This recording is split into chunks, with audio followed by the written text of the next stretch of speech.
Hey everyone, if you've ever wondered how to quickly and seamlessly connect your Figma designs straight into Webflow to kickstart your website build, you're in the right place.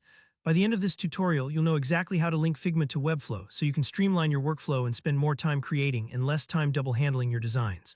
Let's jump right in and take it step by step. So to start, head over to your Webflow dashboard. What we want to do first is access the Apps section. Think of this as Webflow's little control hub for all the different tools and integrations you can use. Once you're there, you'll see a search bar, just type Figma right into it. This helps you locate the exact integration you need without scrolling through a long list.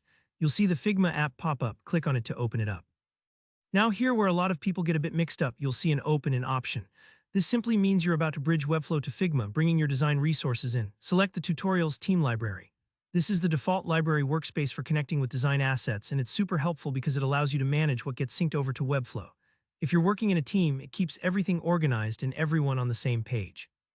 Next up, you'll be smoothly switched over to Figma itself. At this point, Figma will prompt you to run a quick setup. It might look a little different depending on your workspace, but don't worry, just follow the prompts and click Next to proceed. These setup screens are just making sure you're okay with connecting your design data. Imagine it's like safely opening a door between your design space and your website builder. Now you'll see a big Connect button. Go ahead and click it. What's happening here is Figma and Webflow are getting ready to talk to each other for the very first time, so this is the crucial bridge between design and build. The next screen you'll see is the authorization request. Think of this like giving a trusted friend a spare key to your house. You're allowing Webflow to access your Figma files so the two platforms can work together. Just click to authorize the app.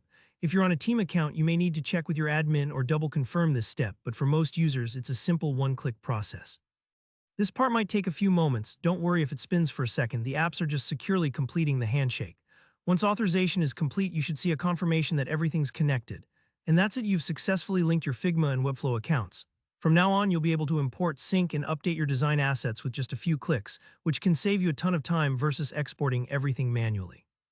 If you run into any hiccups during these steps, just double-check that you have the correct permissions in both Webflow and Figma, and make sure you're logged into the right accounts.